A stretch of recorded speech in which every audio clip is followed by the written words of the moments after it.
చిలుక ఉంటుందండి. ఈ చిలుక గురించి శ్రీ పోతులూరి వీర బ్రహ్మేంద్ర స్వాముల వారు తాను రాసినటువంటి కాలజ్ఞానంలో ఒక మాట చెప్పారు.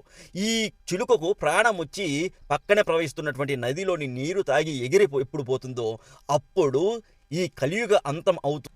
అయ్యే జాగ్రత్తగా వినండి. ఇది చూస్తున్న అమ్మ జాగ్రత్తగా వినండి. మీరు ఎన్ని పూజలు చేసినా సరే, మీరు ఎంత మంచిగా ఉన్నా, మీరు ఎంత కష్టపడినా మీకు వచ్చే సంపాదన అంతంత మాత్రమే ఉంటుంది. అందుకు కారణం ఏంటంటే శని. మన ఇంట్లో శని ఉండబట్టేనండి. మనల్ని ఆ పరమేశ్వరుడు కరుణించినా సరే శనిదేవులు వారు కరుణించకపోతే మనం ఏమీ చేయలేం. మనం వెళ్ళిన ప్రతి దాంట్లో కూడా శని అడ్డుపడుతూ ఉంటారు.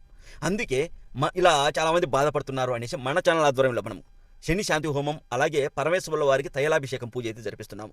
కేవలం 1116 రూపాయలతోనే, అది కూడా జూలై 12వ తేదీ. చాలా తక్కువ సమయం ఉంది, కేవలం 9 రోజులు మాత్రమే సమయం ఉంది. కేవలం కొద్ది మందితో మాత్రమే ఈ హోమం జరుగుతుంది.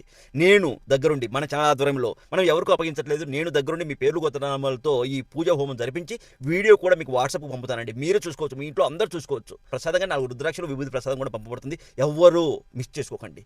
మంచి అవకాశం. మళ్ళీ మన ఛానల్ ఆధ్వర్యంలో ఈ హోమము ఎప్పుడు చేస్తామో తెలియదు.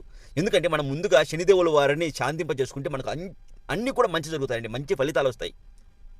మనం పడే కష్టానికి ప్రతిఫలం దొరుకుతుంది. ఇది ఒకటి గుర్తుపెట్టుకోండి, ఓకేనా? నన్ను నమ్మి ఒక అడిగైతే ముందుకేయండి, ఓకేనా?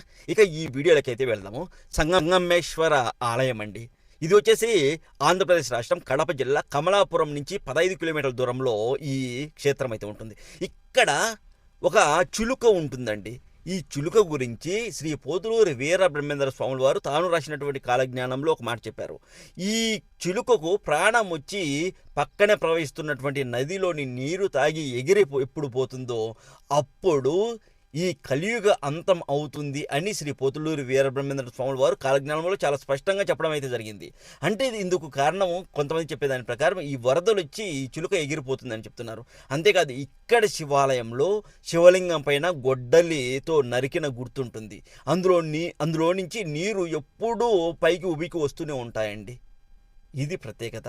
ఇక్కడ గొడ్డలి గుర్తు పడడానికి కారణం ఏంటంటే ఈ ప్రాంతానికి ఆవును తోలుకొని వచ్చిన ఒక వ్యక్తి ఇక్కడ శివలింగానికి ఆవు పాలు పోయడం చూసి ఇక్కడ శివలింగం ఉంది అన్న విషయం తెలియక గొడ్డలి విసరడంతో ఆ గొడ్డలి గుర్తు శివలింగం పైన పడింది.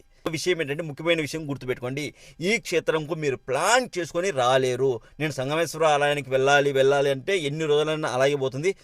ఒక్కోసారి ఆ రూట్లో వెళ్తూ ఒకసారి వెళ్దామా, లేదంటే ఎప్పుడు అనుకోకుండా సడన్గా ఒకరోజు అనుకొని రావడమే, అంత తప్పితే ప్లాన్ చేసుకుని ఈ ఆలయానికి రాలేరు. ఓం నమః శివాయ. శ్రీమతి నమః. హరి ఓం.